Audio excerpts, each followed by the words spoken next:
இன்னைக்கு நாம 2025 ரிலீஸ் ஆன டைஸ் ஈரா அப்படின்ற படத்தை பத்தி தான் பார்க்க போறோம். நம்ம மலையாள சூப்பர் ஸ்டார் மோகன்லால் அவரோட பையன் பிரணவ் தான் இந்த படத்துல ஹீரோவா நடிச்சிருக்காரு. இந்த டைரக்டரை பத்தி சொல்லவே தேவையில்ல. பேன் இண்டியா லெவல்ல த்ரில்லர் மூவினா இவர் அடிச்சுக்க ஆளே கிடையாது.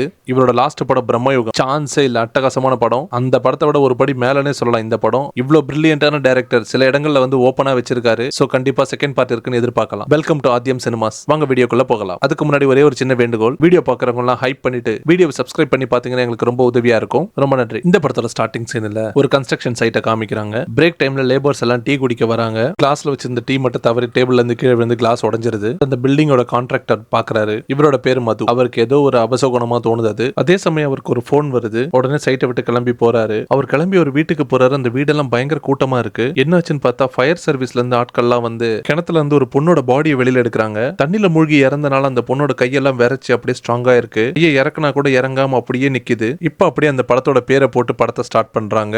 டைஸ் ஈரா. இப்ப நம்ம படத்தோட ஹீரோவை காமிக்கிறாங்க. ஹீரோவோட அப்பா ஒரு பெரிய கன்ஸ்ட்ரக்ஷன் கம்பெனி ஓனர். இவனும் அந்த கம்பெனில ஆர்கிடெக்டா இருக்கான். இவங்க ஃபேமிலியா யூஎஸ்ல இருப்பாங்க. இவங்களுக்கு இந்தியாலயும் பிசினஸ் இருக்கு. அதெல்லாம் நம்ம ஹீரோ தான் பாத்துக்கிறாரு. நம்ம ஹீரோ சரியான play boy. Friends, girls, drinks life பயங்கரமா என்ஜாய் பண்ணி வாழ்ந்துகிட்டு இருக்காரு. இப்ப அவரோட வீட்ல ஒரு பார்ட்டி நடக்குது. அந்த பார்ட்டிக்கு நிறைய ஃப்ரெண்ட்ஸ் எல்லாம் வந்திருப்பாங்க. பார்ட்டிக்கு வந்த ஒரு ஃப்ரெண்டு ஹீரோ கிட்ட, டேய் நம்ம ஸ்கூல் மேட் கனி அவ சூசைட் பண்ணிக்கிட்டாடா, அவளை நம்ம போய் பார்க்கணும், நாளைக்கு போகலாம் அப்படின்னு சொல்லுவாரு. ஹீரோ, சரி போகலாம், அவ ஏதாவது லெட்டர் கிட்ட எழுதி வச்சிருந்தாளா, எதனால இறந்திருப்பா அப்படின்னு சொல்லி கேட்கிறாரு. தெரியல, நாளைக்கு அவங்க வீட்டுக்கு போய் பார்க்கலாம் அப்படின்னு சொல்லுவாரு ஃப்ரெண்டு. அன்னைக்கு ராத்திரி பார்ட்டி எல்லாம் முடிச்சிட்டு மறுநாள் காலையில ஹீரோ தூங்கி எந்திரிச்சு மொட்டை மாடியில நின்று ஒரு தம் போட்டுக்கிட்டு இருப்பாரு. அப்ப போனை எடுத்து அந்த கனின்னு இறந்து போன பொண்ணு இருக்கால, அவ கூட நடந்த வாட்ஸ்அப் கான்வர்சேஷன் சேட் எல்லாம் எடுத்து பாப்பாரு. அந்த சேட் எல்லாம் பார்த்தா மனுஷன் அவ கூட ரொம்ப க்ளோஸா இருந்திருக்காரு, நல்லா தெரியுது. அங்கேயும் விவசாயம் பார்த்துருப்பாரு போல இருக்கு. நேத்து ஃப்ரெண்டு சொன்ன மாதிரி ரெண்டு பேரும் கிளம்பி அந்த கனியோட வீட்டுக்கு போறாங்க. ஹீரோவும் அவரோட ஃப்ரெண்டும் கனியோட வீட்டுக்கு போனோன்னு ஃபர்ஸ்ட் சீன்ல காமிப்பாங்கல்ல கான்ட்ராக்டர் மது, அவர் நம்ம இறந்து போன கனியோட வீட்டுக்கு பக்கத்து வீட்டுக்காரரு. அவர் இவங்களை கூட்டிட்டு போயிட்டு குடும்பத்தார்கிட்ட எல்லாம் கனியோட ஃப்ரெண்ட்ஸ் சொல்லி அறிமுகப்படுத்தி வைக்கிறாரு. ஏழ வீடுன்றனால வீடு ரொம்ப மயான அமைதியா இருக்கு. ஹீரோ மட்டும் நேரா கனியோட ரூமுக்கு போயிட்டு ரூமை பாக்குறாரு. டேபிள்ல அவளோட தலையில குத்துற ஸ்லேடு பின்லாம் இருக்கும். அதுல ஒன்னே ஒண்ணு மட்டும் எடுத்து பாக்கெட்ல வச்சுக்கிறாரு. அங்க இருந்து ஹீரோ நேரா மொட்டை மாடிக்கு போறாரு. அங்க பாத்தீங்கன்னா கனியோட தம்பி இருப்பான். அவங்க கிட்ட துக்கம் எல்லாம் விசாரிச்சுட்டு இறக்கறதுக்கு முன்னாடி அவ ஏதாவது உங்ககிட்ட சொன்னாலா, ஏதாவது உங்ககிட்ட ஷேர் பண்ணாலா சொல்லி கேட்பாரு. அதுக்கு தம்பி, இல்ல நாங்க ரெண்டு பேரும் அவ்வளவு ஒன்னும் க்ளோஸ் இல்ல, அவ பர்சனல் விஷயத்துல என்கிட்ட ஷேர் பண்ண மாட்டா. ஹீரோ, ஏதாவது ஹெல்ப் வேணா என்கிட்ட கேளு அப்படின்னு சொல்லுவாரு. அதுக்கு தம்பி, எனக்கு ஹெல்ப் எல்லாம் ஒண்ணு வேணாம், எனக்கு ஒரே ஒரு பிரச்சனை தான், எனக்கு படுத்தா தூக்கமே வர மாட்டேங்குது. ரூம்ல இருந்து நேரா பார்த்தா அவ விழுந்து இறந்த அந்த கிணறு தான் தெரியுது. அதுவும் இல்லாம நான் தான் முதல்ல அவளை கிணத்துல விழுந்து இறந்து கிடந்ததை பார்த்தேன். அந்த இறந்த முகம் அடிக்கடிக்கு என்னோட நினப்புல வந்துகிட்டே இருக்கு, என்னால மறக்கவே முடியல அப்படின்னு தம்பி சொல்றான். ஹீரோ துக்கமெல்லாம் விசாரிச்சுட்டு வீட்டுக்கு கிளம்புறாரு. இப்ப ஹீரோ வீட்டுக்கு வந்து நைட்டு குளிச்சுட்டு தூங்க போவாரு. அப்ப டேபிள் மேல இருந்து மொபைல் எடுத்து பார்க்கும் போது கனி வீட்டுல இருந்து கொண்டு வந்த அந்த ஸ்லேடு பின் இருக்கும் டேபிள் மேல, அதை எடுத்து லாக்கர்ல வச்சுட்டு தூங்க போயிருவாரு. இப்ப நைட்டு ஹீரோ தூங்கிட்டு இருக்கும் போது ஹீரோ வந்து வருடுற மாதிரி இருக்கு. ஹீரோ தூக்கத்துல இருந்து கண் முழிச்சு பார்த்தா ஜன்னல் திறந்திருக்கும். சோ காத்து வீசினதான் அவனுக்கு அப்படி ஃபீல் ஆச்சுன்னு நினைச்சுக்கிட்டு போய் ஜன்னலை சாத்துவான். ஜன்னலை சாத்தணும் இந்த பக்கம் பாத்தீங்கன்னா ஆட்டோமேட்டிக்கா டோர் திறக்கும். ஹீரோ ரூமை விட்டு வெளியில வந்து ஹால் எல்லாம் பார்ப்பான், ஒண்ணுமே இருக்காது. திரும்ப போயிட்டு டோரை சாத்திட்டு தூங்கிடுவான். அன்னைக்கு அப்படியே போயிடுது. இப்ப நம்ம கான்ட்ராக்டர் மதுவை காமிக்கிறாங்க. அவங்க அம்மா உடம்பு முடியாம பெட் ரெஸ்ட்ல இருப்பாங்க. அவங்கள மது தான் பாத்துக்கிறாரு. மது அடிக்கடி இரும்பிக்கிட்டே இருப்பாரு. அதை பார்த்து மதுவோட அம்மா, நீ ஏன் இந்த சிமெண்ட் கல்லு மண்ணுல வேலை பாக்குற, அதுதான் உன் உடம்புக்கு ஒத்துக்கல, நீயும் அப்பா மாதிரி ஏதாவது பூஜைகள் பண்ணலாம்ல அப்படின்னு சொல்லி கேட்பாங்க. ஆக்சுவலா நம்ம மதுவோட அப்பா பெரிய மாந்திரிகர். பேய் ஓட்டுறது, பில்லி சூன்யம் எடுக்கிறது, செய்வினை எடுக்கிறது, இந்த மாதிரி விஷயங்கள்லாம் ஒரு பெரிய எக்ஸ்பர்ட். மது, அதெல்லாம் எனக்கு செட் ஆகாது, நான் இந்த வேலையை பாத்துக்கிறேன் அப்படின்னு சொல்லுவார் அம்மா கிட்ட. இப்ப அம்மா, கனிக்கு இந்த மாதிரி நடக்கும் நீ என்கிட்ட சொன்னது அவங்க அப்பா அம்மா கிட்ட நீ சொல்லி இருந்திருக்கலாம், இப்ப பாரு நீ சொன்ன மாதிரி நடந்துருச்சு அப்படின்னு சொல்றாங்க. ஆக்சுவலா நம்ம மதுவுக்கு ஒரு சக்தி இருக்கு. தன்னை சுத்தி இருக்கவங்களுக்கு ஏதாவது கெட்டது நடக்க போதுன்னா அது இவருக்கு முன்கூட்டியே தெரியுது. மது, நான் சொன்னா மட்டும் இப்ப யார் நம்ப போறா, திடீர்னு அது மாதிரி நடக்காம போயிடுச்சுன்னா என்ன எல்லாரும் பைத்தியக்காரன்னு சொல்லுவாங்க, அது அவளோட விதி, நம்மளால ஒன்றும் பண்ண முடியாது அப்படின்னு சொல்றாரு. அங்க அப்படியே சீன் கட் ஆகுது. இப்ப கனியோட வீட்டுல காமிக்கிறாங்க அவங்க அப்பா அம்மாவை. கனியோட அம்மா துக்கமா அழுதுகிட்டு கனியோட அப்பா கிட்ட, நாம அவளுக்கு என்ன குறை வச்சோம், அவ ஏன் இப்படி பண்ணிக்கிட்டா, அவ எதுவா இருந்தாலும் நம்ம கிட்ட சொல்லி இருந்திருக்கலாமே அப்படின்னு சொல்லி அழுவாங்க. அவ நம்மளை விட்டு போகல, அவ நம்ம கூட தான் இருக்கா அப்படின்னு சொல்லி அழுகுறாங்க. இங்க அப்படியே சீன் கட் ஆகுது. இப்ப நம்ம ஹீரோ வீட்டுல நைட்டு தூங்கிட்டு இருக்கான். திடீர்னு யாரும் அவனோட தலையை வருடுறாங்க. அவனுக்கு நல்லா ஃபீல் ஆகுது. கண்ணை முடிச்சு பாக்குறான், யாருமே இல்ல. ஹீரோ பதறி அடிச்சு எந்திரிச்சு என்னடா நடக்குதுன்னு பார்த்தா வீட்டுக்குள்ளே யாரும் நடந்து வர சலங்க சத்தம் கேக்குது. அந்த ரூமை விட்டு வேகமா வெளியில வந்து கதவை சாத்திடுறான். இப்ப அந்த சலங்க சத்தம் நின்றுச்சு. இப்ப நேரா ஹால்ல வந்து சோஃபாலே உட்கார்ந்து இருக்கான். பயங்கர டென்ஷனா இருக்கான். நைட் எல்லாம் தூங்கவே இல்லை. அப்படியே தூங்காம பொழுதே விடிஞ்சிருது. இப்ப காலையில மாடியில இருக்க அவனோட ரூமுக்கு போய் பாக்குறான். எந்த அமானுஷமும் இல்ல, நார்மலா அமைதியா இருக்கு. இப்ப யூஎஸ் போலாம் டிக்கெட் புக் பண்றான். ஆனா அவனுக்கு போகிறதுக்கு அரை மனசா இருக்கு. நாள் ஃபுல்லா யோசிக்கிறான். அவனுக்கு ராத்திரி நடந்த அமானுஷத்தோட நினைப்பாவே இருக்கு. இப்ப ராத்திரி ஆயிடுது. ஹீரோ கிச்சன்ல ஐஸ்கிரீம் சாப்பிட்டுட்டு ஸ்பூனை கழுவிட்டு இருக்கான் சிங்க்ல. திடீர்னு பாத்தீங்கன்னா இந்த ஐஸ்கிரீம் ஜாரோட மூடி தானாவே திறந்து எகிரி கீழே விழுது. ஹீரோ என்னடா நடக்குதுன்னு ஒரு பயம் கலந்த குழப்பத்தோடய பாத்துக்கிட்டு இருக்கும் போதோ திடீர்னு யாரோ வந்து அவன் தலையை சீன்ற மாதிரி அவனுக்கு ஃபீல் ஆகுது. வருது. தட்டி தட்டி விடுறான். டக்குன்னு எதிர்பார்க்காத நேரத்துல யாரோ அவன டி-ஷர்ட்டை பிடிச்சி தர தர தரன்னு வலிச்சுக்கிட்டே போறாங்க ஹாலுக்கு. வலிச்சுக்கிட்டு போய் அவன் நெஞ்சிலே ஏறி உட்கார்ந்து கழுத்தை போட்டு அழுத்துறாங்க. அவன் கையால தடுக்கிறான். அவன் கையை போட்டு கடிக்குது. இந்த சீன் அமானுஷத்தோட உச்சகட்டம். அதோட நிக்காம அவனை போட்டு புரட்டி எடுக்குது. ஹீரோ அடி வாங்கின அதிர்ச்சியிலே அப்படியே மயங்கிடுறான். அதுக்கப்புறம் அவனுக்கு என்ன நடந்ததுன்னு தெரியல. இப்ப காலையில வீட்டோட செக்யூரிட்டியும் வீட்டுல வேலை செய்யற அம்மாவும் வந்து ஹீரோவை எழுப்புறாங்க. சார் என்னாச்சு என்னாச்சு, ஏன் நீங்க கீழே விழுந்து கிடந்தீங்க, உங்களுக்கு என்னாச்சுன்னு சொல்லி கேட்பாங்க. செக்யூரிட்டி நான் அப்பாக்கு போன் பண்ணி சொல்லிட்டேன். ஹீரோக்கு கோவம் வந்துரும். ஏன் அப்பாக்கு போன் பண்ணி சொன்னீங்க? செக்யூரிட்டி இல்ல சார், நாங்க வந்து பார்க்கும்போது நீங்க மயங்கி இருந்தீங்க, நாங்க எழுப்புனா கூட எழுந்திருக்கல, நீங்க அதான் ஏதாவது சீரியஸான பிரச்சனையா இருக்கும் பயந்துட்டோம், அதனால தான் சார் அப்பா கிட்ட சொன்ன, சாரி சார் அப்படின்னு சொல்லிடுவாரு. ஹீரோட அப்பா போன் பண்ணுவாரு. அவர்கிட்ட அதை இதுன்னு சொல்லி ஹீரோ சமாளிக்கிறாரு. இப்ப ஹீரோ கனி கூட இருக்கும்போது எடுத்த வீடியோ எல்லாம் பாக்குறாரு போன்ல. ஹீரோக்கு என்ன தோணுதுன்னா கனி தான் ஆவியா வந்து ஹீரோவை டார்ச்சல் பண்றதா நினைச்சுக்கிறாரு. ஒரு தடவை அமானுஷம் நடக்கும் போது முதல்ல அவர் தலையை யாரோ கோதி விடுற மாதிரி தான் அவர் உணர்றாரு. இப்ப ஹீரோ கனி என் முடியோட விளையாட உனக்கு பிடிச்சிருக்கா, இது இருந்தா தானே நீ டார்ச்சல் பண்ணுவேன் அப்படின்னு சொல்லி தன்னோட முடியை டோட்டலா ட்ரிம் பண்ணிக்கிறாரு. இப்ப நம்ம ஹீரோ மது கான்ட்ராக்டர் போய் சந்திக்கிறாரு. அவர்கிட்ட நடந்த உண்மையெல்லாம் சொல்றாரு. கனியும் நானும் ஸ்கூல் ஃப்ரெண்ட்ஸ், ரொம்ப வருஷம் கழிச்சு ஓல்டு ஸ்டூடெண்ட்ஸ் மீட் நடந்து ஸ்கூல்ல. அப்பதான் நான் கனியை ரொம்ப வருஷம் கழிச்சு பார்த்தேன். ஃபர்ஸ்ட் நாங்க 2 பேரும் ஃப்ரெண்ட்ஸா தான் பழகிட்டு இருந்தோம். நாளாக நாளாக எங்களுக்குள்ள நெருக்கம் அதிகமாச்சு. ஆனா அதுக்கப்புறம் அவ என்ன கல்யாணம் பண்ணிக்க சொல்லி டார்ச்சல் பண்ண ஆரம்பிச்சிட்டா. எனக்கு இதெல்லாம் சரிப்பட்டு வராதுன்னு சொல்லிட்டு நான் அவகிட்ட போன் பண்றதை நிறுத்திட்டேன். நான் எப்ப பார்த்தாலும் அவ என்கிட்ட கால் பண்ணிக்கிட்டு மெசேஜ் அனுப்பிச்சுக்கிட்டே இருந்தா. கொஞ்ச நாள் கழிச்சு அவகிட்ட இருந்து மெசேஜ் வர்றதில்ல, காலும் வர்றதில்ல. சோ மனசு மாறிட்டான்னு நினைச்சேன். ஆனா திடீர்னு ஒரு நாள் என் ஃப்ரெண்டை மீட் பண்ணுமோ அப்பதான் அவன் சொன்னான் கனி சூசைட் பண்ணி இறந்துட்டான்ட்டு. இப்ப கான்ட்ராக்டர் மது இதெல்லாம் ஏன் என்கிட்ட சொல்றீங்கன்னு சொல்லி கேட்பாரு. ஹீரோ நீங்க தான் எனக்கு உதவி பண்ணணும். கனி வீட்டுக்கு போயிட்டு வந்திருந்து என்ன சுத்தி நிறைய அமானுஷம் நடக்குது. அவ என்ன பழி வாங்க ஆரம்பிச்சிட்டா. என்னால நிம்மதியா தூங்க முடியல. வீட்டுக்குள்ள சலங்க சத்தம் கேக்குது. என்ன கொடூரமா தாக்க ஆரம்பிச்சிட்டா. நீங்க தான் ஏதாவது பண்ணணும்னு சொல்லி கேட்பாரு. இப்ப மது சார் நான் என்ன பண்ண முடியும்னு நினைக்கிறீங்க? ஹீரோ நீங்க கனியோட ஃபேமிலி கிட்ட பேசுங்க. ஏதாவது பூஜை கீஜை செஞ்சு அவளோட ஆத்மா சாந்தி அடையறதுக்கு வழி செய்யுங்க. இதே பிரச்சனையோட நான் அமெரிக்கா போனாலும் அங்கேயே இது தொடரும். என்னால வாழ்க்கை ஃபுல்லா நிம்மதியா வாழ முடியாது. நீங்க தான் ஹெல்ப் பண்ணணும்னு சொல்லி கேட்பாரு. ஒரு ஆத்மா நிறைவேறாத ஆசைகளால இறந்துருச்சுன்னா அந்த ஆத்மா அந்த ஆசை நிறைவேற வரைக்கும் இந்த பூமியிலே சுத்திக்கிட்டு இருக்கும். அதுக்கு விருப்பமானவங்களே சுத்தி சுத்தி வரும். அந்த ஆத்மா சாந்தி அடையறதுக்காக தான் நம்ம 16வது நாள் கர்மம் பண்ணுவோம். கனியோட 16வது நாளுக்கு இன்னும் கொஞ்ச நாள் தான் இருக்கு. நீங்க கொஞ்சம் வெயிட் பண்ணுங்க. அதுக்கப்புறம் எல்லா பிரச்சனையும் சரியாயிடும். அதுக்கப்புறம் ஏதாவது ஆச்சுன்னா நம்ம பாத்துக்கலாம் அப்படின்னு சொல்லி சமாதானம் சொல்றாரு ஹீரோக்கு. இப்ப ஹீரோ அந்த 16வது நாளுக்காக வெயிட் பண்றான். நைட் எல்லாம் தூங்காம ட்ரம்ஸ் வாசிச்சுக்கிட்டு சரக்கு அடிச்சுக்கிட்டு ஸ்விம்மிங் பூல்ல குளிச்சுக்கிட்டு இப்ப ஹீரோ எதிர்பார்த்த மாதிரி 16வது நாள் காரியமும் முடியுது. இப்பதான் ஹீரோ நிம்மதியா வீட்டுக்கு வந்து படுக்கிறான். எல்லா பிரச்சனையும் சால்வ் ஆயிடுச்சுன்னு ஹீரோ அன்னைக்கு நைட் ஒரு கெட் டுகெதர் பார்ட்டி பண்றான் ஃப்ரெண்ட்ஸோட. அந்த பார்ட்டிக்கு கனியோட தம்பியும் வரான். ஹீரோவும் கனியோட தம்பி நல்ல விதமா தான் பேசிக்கிட்டு இருக்காங்க. ஹீரோ ஏற்கனவே நான் உனக்கு ஏதாவது ஹெல்ப் வேணும்னா கேளுன்னு சொல்லியிருந்தேன்ல, நான் உனக்கு கொஞ்சம் பைசா தரேன் வச்சுக்கோ அப்படின்னு சொல்லுவாரு. இதை கேட்டும் தம்பி பயங்கர டென்ஷன் ஆயிடுறான். எனக்கு காசெல்லாம் ஒன்றும் தேவை கிடையாது, நான் உங்ககிட்ட ஒரு பிரதர் மாதிரி தான் பழகிறேன் அப்படின்னு சொல்லுவான். திடீர்னு துக்கம் தாங்க முடியாம பயங்கரமா அழுக ஆரம்பிச்சிடுறான். தேம்பி தேம்பி கதறி கதறி அழுகுறான். ஸோ ஹீரோ அவனுக்கு கொஞ்சம் சரக்கு கொடுத்து சமாதானப்படுத்தலான்னு சரக்கு ஊத்துறாரு. திடீர்னு அந்த சலங்க சத்தம் கேட்குது ஹீரோக்கு புரிஞ்சிருச்சு இன்னும் அமானுஷம் போகல, இது நடக்க போகுதுன்ட்டு. ஹீரோ தம்பியை திரும்பி பாக்குறாரு. கண்ணு மிக்கிற நேரத்துல அந்த அமானுஷம் கனியோட தம்பியை பிடிச்சு வலிச்சு பின்னாடி மாடிப்படியில இருந்து தள்ளி விடுது. ஹீரோ ஓடி வந்து பிடிக்கிறான். ஆனா அவனால காப்பாற்ற முடியல. ஹீரோட தம்பி கீழே விழுந்ததுல தலையில அடிபட்டு 2 காலும் பயங்கரமா உடைஞ்சு ரொம்ப மோசமான நிலைமையில இருக்கான். ஹீரோ தம்பியை கொண்டு போய் ஹாஸ்பிட்டல்ல சேர்க்கிறான். ஃபேமிலில இருந்து எல்லாருமே வந்துடுறாங்க. நம்ம மது சார் ஹீரோவை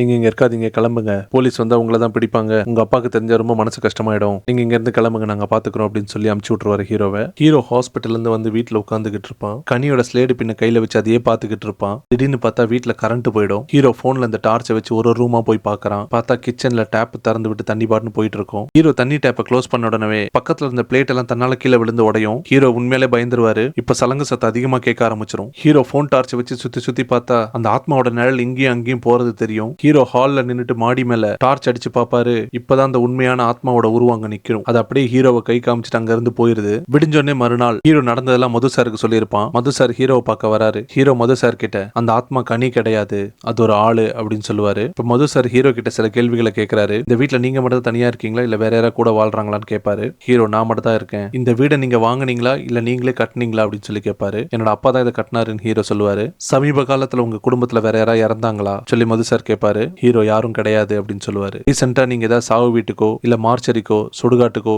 எதுக்காக நீங்க போயிருந்தீங்களான்னு சொல்லி கேட்பாரு. ஹீரோ லாஸ்டா நான் போனது கனி வீடு மட்டும்தான் அப்படின்னு சொல்லுவாரு. இப்ப மது சார் கனி வீட்டுல என்ன நடந்து சொல்லுங்க அப்படின்னு சொல்லி கேட்பாரு. நான் அன்னைக்கு கனியோட தம்பி கிட்ட பேசிட்டு அவ ரூம்ல இருந்து அவளோட ஒரே ஒரு ஹேர் கிளிப் மட்டும் எடுத்துட்டு வந்தேன், வேற ஒண்ணும் இல்ல அப்படின்னு சொல்லுவாரு. அப்ப மது சார் அது கூட காரணமா இருக்கலாம். ஒருத்தவங்க இறந்துட்டாங்கன்னா உங்களோட விருப்பமான விஷயங்களை அந்த ஆத்மா சுத்தி சுத்தி வந்துகிட்டு இருக்கும். அவங்களுக்கு பிடிச்சவங்களா இருக்கலாம், அவங்க போட்டிருந்த ட்ரெஸ்ஸா இருக்கலாம், அவங்க உபயோகப்படுத்தின பொருட்களா இருக்கலாம். இதையெல்லாம் அந்த ஆத்மா சுத்தி சுத்தி வந்துகிட்டு இருக்கும். நீங்க கனியோட ஹேர் கிளிப்பை கொண்டு வந்தேன்னு சொன்னீங்கல்ல, நீங்க பார்த்த அந்த அமானுஷ உருவமும் கனி இல்லைன்னு சொல்றீங்க. கனியோட பொருட்கள் மேல ஆசை வச்ச வேற யாரோ தான் இதை செஞ்சுக்கிட்டு இருக்காங்க.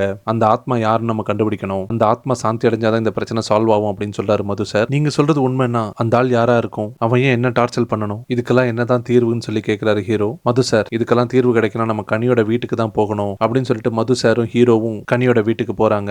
வீட்டுக்கு போனோன்னு முதல் வேலையா ஹீரோ ஏற்கனவே கொண்டு போன அந்த ஹேர் கிளிப்பை முதல்ல அந்த டேபிள் மேல வச்சிடறாரு. மது சார் கனியோட சலங்கை பெட்டியை பாப்பாரு. அதுல சலங்கை இருக்காது. அப்ப இந்த சலங்கையை அந்த ஆத்மா தான் எடுத்திருக்க வாய்ப்பு இருக்கு, அந்த ஆள் யாருன்னு தான் நம்ம கண்டுபிடிக்கணும் அப்படின்னு சொல்லுவாரு. கனி அந்த மாதிரி ஆள்லாம் கிடையாது, அவர் ரொம்ப நல்லவ, ரிசர்வ் டைப் அப்படின்னு சொல்லுவாரு. இல்ல, அங்கதான் நம்ம தப்பு பண்றோம். கனி அந்த ஆளை விரும்பி இருக்கணும் கட்டாயம் இல்ல, அந்த ஆளுக்கு கனி மேல பொறாமையா இருந்திருக்கலாம், கனியை பழிவாங்கன்னு நினைச்சிருக்கலாம், இல்ல கனி மேல ஒன் சைடு காதலா கூட இருந்திருக்கலாம் அப்படின்னு மது சார் சொல்லுவாரு. ஹீரோ, இதெல்லாம் நம்ம எப்படி கண்டுபிடிக்கிறது அப்படின்னு சொல்லி கேட்பாரு. இப்ப கனியோட வீட்டுல வேலை செஞ்ச வீட்டோட வேலைக்காரமாவை விசாரிக்கிறாங்க. ரொம்ப நல்ல பொண்ணு, அவ உண்டு வேலை உண்டுன்னு இருப்பா, அவளோட ஃப்ரெண்ட்ஸ் கூட யாரும் வீட்டுக்கெல்லாம் வரமாட்டாங்க. அந்த அம்மா கனியை பத்தி நல்ல விதமா தான் சொல்றாங்க. விசாரிச்சுட்டு வரும்போது மது சார் ஹீரோ கிட்ட, நீங்க வீட்டுல தங்காதீங்க, கொஞ்ச நாளைக்கு எங்கேயா வெளியில தங்குங்க, நானும் எனக்கு தெரிஞ்சவங்க கிட்ட எல்லாம் விசாரிக்கிறேன், ஏதாவது தெரிஞ்சுனா உங்களுக்கு தகவல் சொல்லி அனுப்புறேன்னு சொல்றாரு மது சார். இப்ப மது சார் சொன்ன மாதிரி ஹீரோ நேரா வீட்டுக்கு வந்து வேலைக்காரங்க கிட்ட எல்லாம் சொல்லிட்டு அங்க இருந்து தேவையான ட்ரெஸ் எல்லாம் எடுத்துட்டு கிளம்புறாரு. அங்க அப்படி சீன் கட் ஆகுது. இப்ப நம்ம மது சாரை காமிக்கிறாங்க. மது சார் ராத்திரி வீட்டுல உட்காந்து டின்னர் சாப்பிட்டுட்டு இருக்காரு. திடீர்னு பாத்தீங்கன்னா ஹீரோ அட்டாக் பண்ண அதே ஆத்மா இங்க மது சாரை வந்து அட்டாக் பண்ணுது. சார் பயத்துல ஓடி போய் பூஜை ரூம்ல ஒளிஞ்சுக்கிறாரு. சாமிக்கு விளக்கேத்தி வச்சு திரும்ப வெளியில வந்து கொஞ்சம் கல்லுப்பு எடுத்து அவர் மேல போட்டுக்கிறாரு. அதுக்கப்புறம் அவர் எந்த அமானுஷமும் உணரல. மறுநாள் மது சாரும் ஹீரோவும் கனி டான்ஸ் கத்துக்கிட்ட டான்ஸ் கிளாஸ்ல போயிட்டு கனியோட ஃப்ரெண்டு கிட்ட விசாரிக்கிறாங்க. கனிக்கு யாராவது பாய் ஃப்ரெண்ட்ஸ் லவ்வர் யாராவது இருந்தாங்களா? ஃப்ரெண்டு அப்படிலாம் ஒண்ணும் இல்ல, ஏன் இதெல்லாம் கேக்குறீங்கன்னு சொல்லி கேட்பாங்க. இல்ல, அவங்க சூசைட் பண்ணி இறந்துக்கிட்டாங்க, ஏதாவது லவ் ஃபெயிலியரா ஏதாவது ப்ராப்ளமா தெரிஞ்சுக்கலாம் தான் கேட்கறோம் அப்படின்னு சொல்லுவாங்க. ஃப்ரெண்டு, அவளை எனக்கு காலேஜ்ல இருந்தே தெரியும், அந்த மாதிரிலாம் எதுவுமே கிடையாது, நீங்க கேட்கறனால எனக்கு ஒரே ஒரு விஷயம் ஞாபகம் வருது. ஒரு தடவை நானும் கனியும் கிளாஸ் முடிச்சுட்டு போகும்போது பயங்கரமா மழை பெஞ்சுது. அப்ப நாங்க ஒரு பில்டிங் அந்த மழைக்காக ஒதுங்கணும். அந்த பில்டிங்க்கு எதிர்க்க இருந்த ஒரு ஜெராக்ஸ் கடையில இருந்த ஒரு பையன் எங்களையே முறைச்சு பாத்துக்கிட்டு இருந்தான். அதுக்கப்புறம் அவன் தினம் கனியை ஃபாலோ பண்ண ஆரம்பிச்சிட்டான். நான் இதை பத்தி கம்ப்ளைண்ட் பண்ணலாமான்னு சொன்னேன். கனி அதெல்லாம் ஒன்றும் தேவையில்லை, நம்மளா தேவையில்லாம பிரச்சனை வலிக்க வேணாம் அப்படின்னு சொல்லிட்டா. கொஞ்ச நாள் அவன் டான்ஸ் கிளாஸோட கேட்ல கூட வந்து நின்று அவளையே வாட்ச் பண்ணிக்கிட்டு இருந்தான். அதுக்கப்புறம் என்னாச்சுன்னு தெரியல. அதுக்கப்புறம் அந்த ஆளை காணும்னு சொல்லி கனியோட ஃப்ரெண்டு சொல்லுவாங்க. இப்ப அங்க இருந்து நேரா மது சாரும் ஹீரோவும் கனியோட ஃப்ரெண்டு சொன்ன ஜெராக்ஸ் கடைக்கு போய் விசாரிக்கிறாங்க. ஜெராக்ஸ் கடையோட ஓனர், ஆமா அந்த பையன் பேரு பிலிப், எனக்கு வேலைக்கு ஆள்லாம் தேவைப்படல, சர்ச்சோட ஃபாதர் சொன்னாருன்ட்டு நான் அவனை வேலைக்கு வச்சுக்கிட்டேன். அவன் கொஞ்ச நாள் தான் இங்க வேலை செஞ்சான், அதுக்கப்புறம் கல்ஃபுக்கு போயிட்டு தான் சர்ச்சோட ஃபாதர் சொன்னாரு. ஹீரோ, அவனோட அட்ரஸோ இல்ல போன் நம்பரோ கிடைக்குமான்னு சொல்லி கேட்பாரு. ஷாப் ஓனர், அவனோட அட்ரஸ் என்கிட்ட இல்ல, போன் நம்பர் வேணா இருக்கு அப்படின்னு சொல்லிட்டு போன் நம்பர் கொடுப்பாரு. இப்ப மது சார், அந்த பையனோட கேரக்டர் எப்படின்னு சொல்லி கேட்பாரு. அவன் நல்ல பையன் தான், ஒன்னும் பிரச்சனை கிடையாது, ஆனா டெய்லி எக்கச்சக்கமா ஏதோ பிரிண்ட் அவுட் எடுத்துக்கிட்டே இருப்பான். அவன் வேலையை விட்டு போகும்போது இங்க எல்லாத்தையும் விட்டுட்டு போயிட்டான். நானும் அந்த சர்ச்சோட வசனம் மியூசிக் நோட்ஸ் நினைச்சு அதை பத்திரமா எடுத்து வச்சிருந்தேன். இதுதான் அந்த பிரிண்ட் அவுட்னு சொல்லி அதெல்லாத்தையும் ஹீரோக்கு கொடுப்பாரு. அங்க விசாரிச்சுட்டு வந்ததுக்கு அப்புறம் மது சார் ஹீரோ கிட்ட, இந்த ஏரியால ஒரே ஒரு ஏஜென்சி தான் இருக்கு, அந்த ஏஜென்சில இருந்தா நிறைய பேர் சவுதிக்கு வேலைக்கு அமைச்சிருக்காங்க. கனி வீட்டுல வேலை செஞ்ச எல்சம்மாவோட பையனும் இந்த ஏஜென்சி மூலியமா தான் சவுதி போயிருந்தாரு, நம்ம அவங்க கிட்ட விசாரிச்சு பார்க்கலாம்னு சொல்லுவாரு. இப்ப ஹீரோ, நம்ம நேரத்தை வீணடிக்க வேணாம், எங்க சர்ச்சுக்கு போய் ஃபாதரை பார்த்து பேசுங்க, நான் எல்சம்மாவை போய் பார்த்து சவுதியில வேலை செய்யறவங்க பையனோட கான்டாக்ட் நம்பரை வாங்கிட்டு வரேன், அப்பதான் இந்த பிலிப் யாருன்னு கண்டுபிடிக்க முடியும்னு சொல்லுவாரு. நம்ம ஹீரோ சொன்ன மாதிரி மது சார் இப்ப சர்ச்சோட ஃபாதரை போய் மீட் பண்றாரு. மீட் பண்ணி பிலிப்பை பத்தி விசாரிக்கிறாரு. அவன் இந்த சர்ச்சில் தான் திருப்பணி செஞ்சுக்கிட்டு இருந்தான், அவங்க ஃபேமிலி எனக்கு ரொம்ப காலமா பழக்கம், நான் தான் அவன் அடிக்கடிக்கு ஏதாவது வேலை தேடி வெளிநாட்டுக்கு போய் சம்பாதிக்கிற வழியை பாருன்னு சொல்லிக்கிட்டே இருப்பேன். மது சார் கொண்டு வந்த பிரிண்ட் எல்லாம் ஃபாதர் கிட்ட காமிச்சு இதெல்லாம் என்னன்னு சொல்லி கேட்பாரு. ஃபாதர் அதெல்லாம் பார்த்துட்டு, இதெல்லாம் பைபிள்ல இருக்கிற வசனம், கடைசியா இருக்கிற நோட்ஸ் வந்து டைஸ் ஏரியா அப்படின்னா கோவத்தின் நாள் அப்படின்னு அர்த்தம், அதுக்கான மியூசிக் நோட்ஸோட பிரிண்ட்ஸ் இது, பிலிப் இங்க இருக்கிற லைப்ரரியில் இருக்கிற எல்லா புக்கையும் படிச்சிருக்கான், அதனால இதெல்லாம் அவனே எழுதியிருக்க கூட வாய்ப்பு இருக்கு.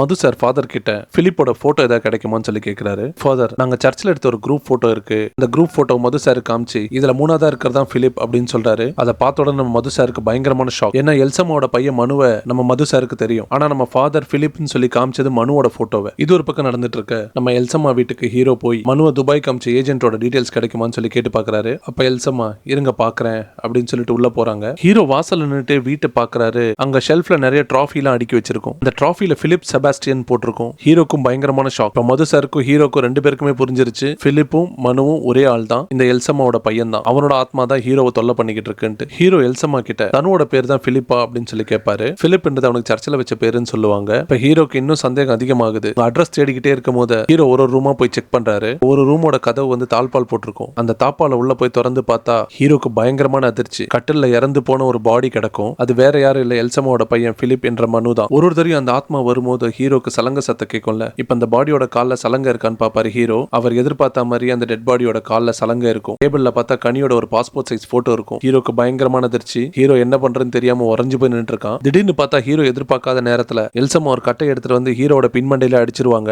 ஹீரோ அங்கேயே மயங்கி விழுந்துடுறான். அதே சமயம் இந்த பக்கம் சர்ச்சில் இருந்து மது சார் பிலிப் தான் மனு அப்படின்னு ஹீரோக்கு சொல்றதுக்காக கால் பண்ணிக்கிட்டே இருக்காரு. ஹீரோ போன் எடுக்கவே இல்லை. ஏன்னா ஹீரோ தான் எல்சம்மா அடிச்ச அடியில மயக்கத்துல இருக்காரு. இப்ப ஹீரோ காமிக்கிறாங்க. ஹீரோ அரமயக்கத்துல இருக்கான். அந்த எல்சம்மா மனுவோட கதையை சொல்ல ஆரம்பிக்கிறாங்க. ஆக்சுவலா நம்ம பிலிப் வந்து கனியை ஒன் சைடா லவ் பண்ணிருக்காரு. இது எல்சம்மாக்கும் தெரியும். எல்சம்மா வந்து கனியோட வீட்டு வேலை செய்யறம்மா. அவங்களுக்கு தெரியும் ஒரு காலமும் இவங்க 2 பேராலையும் ஒண்ணு சேர முடியாது. ஆனா அதே நேரத்துல பையனோட ஆசையை நிறைவேற்றி வைக்கணும்னு அவங்களுக்கு ஒரு ஆசை. மனுக்கு ஆல்ரெடி பயங்கரமான வீசிங் ப்ராப்ளம் இருந்திருக்கு. கனிக்கு தெரியாமலே அவளோட சின்ன சின்ன திங்ஸ் எல்லாம் கூட சேகரிச்சு வச்சிருக்காரு மனு. அப்படித்தான் அவன் வீட்டுல இருந்து அந்த சலங்கையை எடுத்துட்டு வந்து அதை தன்னோட காலில் கட்டி அதை நடக்கிற சத்தத்தை கேட்டு பயங்கரமா சந்தோஷப்பட்டிருக்காரு மனு. கடைசி காலத்துல மூச்சு திணறல் அதிகமாகி இறக்குறப்ப அந்த சலங்கையை காலில் கட்டிக்கிட்டு கனியை அடையவும் முடியாம அவளை விட்டுட்டு போகவும் முடியாம அந்த ஆத்மா பரிதவிச்சு உயிர் விட்டுருக்கு. அதனாலதான் அந்த ஆத்மா சாந்தி அடையாம மோட்சத்துக்கு போக முடியாம இங்கேயே சுத்திக்கிட்டு இருக்கு. ஹீரோ விளையாட்டா கனியோட வீட்டுல இருந்து ஹேர் கிளிப்பை எடுத்துட்டு வந்தது மனுவோட ஆத்மாவால தாங்கிக்க முடியல. அதனாலதான் அவனை துரத்தி பழி வாங்கி இருக்கு. கடைசியா மனு இறக்கும் போது அவங்க அம்மா கிட்ட நான் எங்கேயும் போக மாட்டேன், என்னோட மரணம் கூட ஒரு தொடக்கம் தான் அப்படின்னு சொல்லியிருக்கான். என்னைக்காவது ஒரு நாள் என் பையனை தேடிக்கிட்டு யாராவது வருவாங்கன்னு நினைச்சேன். ஆனா நீ வருவ நான் எதிர்பார்க்கல. உனக்கு எல்லா விஷயமும் தெரிஞ்சிருச்சு. நீ உன்னை உயிரோட விட முடியாது. அப்படியே நேரம் போயிட்டு இருட்டிருச்சு. இப்ப நம்ம மது சார் ஹீரோவை தேடிக்கிட்டு எல்சம்மா வீட்டுக்கு வராரு. ஹீரோவோட கார் அங்க இருக்கு. ஹீரோ போன் எடுக்காதனால மது சாருக்கு பயங்கர சந்தேகம். ஏதோ அசம்பாவிதம் நடந்திருக்க வாய்ப்பு இருக்குன்னு சத்தம் போடாம வீட்டு பின்னாடி போய் பாக்குறாரு. எல்சம்மா அங்க ஹீரோவை புதைக்கிறதுக்காக பள்ளம் தோண்டிக்கிட்டு இருக்கு. இப்ப மது அமைதியா வீட்டுக்குள்ள வந்து பார்த்தா ஹீரோ மயங்கி கிடக்குறாரு. சார் எப்படி ஹீரோவை தட்டி எழுப்பி ஹீரோ சுயநினைவு கொண்டு வந்துறாரு. இப்ப ஹீரோ பிலிப்போட பாடியை காமிச்சு அதுதான் மனு அப்படின்னு சொல்லுவாரு. இந்த பாடியை பார்த்தோம் மது சாருக்கு பயங்கரமான ஷாக். ஹீரோ போன் கொடுங்க, முதல்ல நம்ம போலீஸுக்கு போன் பண்ணோம், இந்த உடம்பை எரிச்சாதான் இந்த ஆத்மா சாந்தி அடையும் அப்படின்னு சொல்லுவாரு. மனு சார் அதுக்கு முன்னாடி முதல்ல இந்த சலங்கை இந்த கால்ல இருந்து நம்ம ரிமூவ் பண்ணணும், இந்த சலங்கை தான் இந்த ஆத்மாவை இங்க பிடிச்சு வச்சிருக்கு அப்படின்னு சொல்லுவாரு. மனு சார் அந்த சலங்கையை கேட்டுறதுக்கு ட்ரை பண்ணுவாரு. அது அந்த அழுகி போன பாடியோட பயங்கரமா இறுகி போயிருக்கும். ஹீரோ இருங்க நான் சலங்கையை கட் பண்றதுக்கு ஏதாவது கொண்டு வரேன்னு சொல்லிட்டு கிச்சன் பக்கம் போறாரு. ஹீரோ அப்படி போனோடனே மது சார் இருக்கிற ரூம்ல தன்னாலே பல்பு வெடிக்குது. தன்னாலே கதவு சாத்தி அவரை உள்ள வச்சு லாக் பண்ணிக்குது. கதவை சாத்துற சத்தம் கேட்டனும் எல்சம்மாக்கு தெரிஞ்சது வீட்டுல யாரோ வந்திருக்காங்கன்ட்டு. ஹீரோ கிச்சன்ல நின்று இருக்கதை அவங்க பாத்துருவாங்க. அவங்க பள்ளம் தோண்டிக்கிட்டு இருந்த கோடாலியை கொண்டு வந்து ஹீரோவை பயங்கரமா அட்டாக் பண்றாங்க. ஹீரோ ஆல்ரெடி தலையில அடிபட்டு மயக்கத்துல இருந்தனால ரொம்ப டயர்டா இருக்கான். எல்சம்மா ஹீரோவை போட்டு புரட்டி எடுக்குது. ஒரு கட்டத்துல ஹீரோ எல்சம்மாவை வேகமா தள்ளி விடுறாரு. தள்ளி விட்டதுல வேகமா ஒரு டேபிள்ல இடிச்சு மயக்கம் போட்டு விழுந்துடுறாங்க. இப்ப கிச்சன்ல இருந்து ஹீரோ ஒரு வாள் எடுத்துட்டு மது சார் மாட்டிக்கிட்டு இருந்த ரூமோட கதவை அடிச்சு உடைச்சு உள்ள வந்து பாக்குறாரு. அந்த ஆத்மா மது சாரோட கழுத்தை போட்டு நெரிச்சுக்கிட்டு இருக்கு. அவரால் மூச்சு விட முடியல, சுயநினைவு இல்லாம விழுந்து கிடக்குறாரு. ஹீரோ தான் கொண்டு வந்திருந்த வாளால பாடியில இருந்த சலங்கை எவ்வளவு கழட்ட ட்ரை பண்ணுவாரு, கழட்ட முடியாது. மது சாருக்கு வர உயிர் போயிட்டு இருக்கு. ஹீரோ கையில இருந்த வாளாலேயே இந்த பாடியோட காலை சரமாரியா வெட்டி துண்டா எடுத்துடுறாரு. வெட்டி துண்டா எடுத்து அந்த சலங்கை உள்ள பாதங்களை கொண்டு போய் கிச்சன்ல இந்த விறகடுப்புலயே போட்டுட்டு கெரசினை ஊத்தி விட்டுறாரு. மயக்கத்துல இருந்து எந்திரிச்சு எல்சம்மா அதை பார்த்து பயங்கரமா அழுகுறாங்க. மனுன்ட்டு அந்த கால்கள் எரிய ஆரம்பிச்ச உடனே அந்த ஆத்மா அலற சவுண்ட் வீடெல்லாம் கேக்குது. திடீர்னு அந்த ஆத்மா அந்த அடுப்புல இருந்து வீட்டோட கோரையை பிச்சுக்கிட்டு வானத்தை நோக்கி போயிருது. என்னன்னா மனுவோட ஆத்மா அந்த சலங்கையை விட்டு பிரிஞ்சு மோட்சத்துக்கு போயிடுச்சு. கொஞ்ச நேரத்துல இந்த வீடே தீப்பிடிச்சு எரிய ஆரம்பிக்குது. ஹீரோ நம்ம மதுசாரை காப்பாத்தி வீட்டை விட்டு வெளியில கொண்டு வந்துடுறாரு. எல்சம்மா மட்டும் மனுவோட பாடி பக்கத்துல உட்காந்து அழுதுகிட்டே இருக்கிறாங்க. ஹீரோ அவங்களையும் காப்பாத்தி எரியற வீட்டுல இருந்து வெளியில கொண்டு வந்துடுறாரு. ராத்திரி எல்லா பிரச்சனையும் முடிஞ்சிருச்சு. மறுநாள் ஹீரோ மதுசாரை போயிட்டு அவர் வேலை நடக்கிற சைட்ல போய் பாக்குறாரு. ரொம்ப நன்றி, நீங்க இல்லைன்னா எனக்கு என்ன இருக்குன்னு தெரியாது, நாளைக்கு யூஎஸ் போறேன் ஹீரோ சொல்றாரு. மது சார் நல்லபடியா போயிட்டு வாங்க, அப்பாவை கேட்டதா சொல்லுங்க அப்படின்னு சொல்லுவாரு. இப்ப ராத்திரி பிளைட்ல ஹீரோ யூஎஸ் கிளம்புறதுக்கு லக்கேஜ் எல்லாம் பேக் பண்ணிக்கிட்டு இருக்காரு. அவங்க அப்பாக்கு போன் பண்ணி சொல்லிட்டு போனை வச்சுட்டு லக்கேஜை பேக் பண்ணுவாரு. திடீர்னு பெட்ரூம்ல இருந்து ஏதோ சவுண்ட் கேட்கும். ஹீரோ பெட்ரூமுக்கு போய் பார்த்தா கொண்டு போய் கனியோட வீட்டுல வச்சுட்டு வந்து கனியோட ஹேர் கிளிப் இப்ப ஹீரோவோட பெட் மேல இருக்கு. ஹீரோக்கு பயங்கரமான ஷாக். ஹீரோ பெட்ரூம்ல பாக்குறாரு, யாருமே இல்ல. யாரோ பெட் மேல உட்கார்ந்து இருக்கிற தடையம் மட்டும் இருக்கு. ஹீரோ ஒரு பெட்ஷீட் எடுத்து அப்படியே பெட் மேல விரிப்பாரு. அந்த உருவத்து மேல பெட்ஷீட் பட்டு அப்படியே நிக்கும். ஹீரோக்கு பயங்கரமான ஷாக். அந்த பெட்ஷீட்டை கொஞ்சம் கொஞ்சமா நீக்கி அந்த உருவம் யாருன்னு பாக்குறாரு. அவருக்கு கனி ரோஹன் கூப்பிடுற சவுண்ட் கேக்குது. ஹீரோ அலறாரு. அப்படியே இங்க படம் முடியுது. அப்ப கண்டிப்பா செகண்ட் பார்ட் இருக்கு. கனியோட ஆத்மா அடுத்த பார்ட்ல வரும்னு நினைக்கிறேன். வெயிட் பண்ணி பார்க்கலாம். இந்த படம் சூப்பரா இருந்தது இல்ல? பிடிச்சிருந்தா லைக் பண்ணுங்க. உங்களோட கருத்துக்களை கமெண்ட்ல மென்ஷன் பண்ணுங்க. இன்னொரு தரமான வீடியோல சந்திக்கலாம். நன்றி.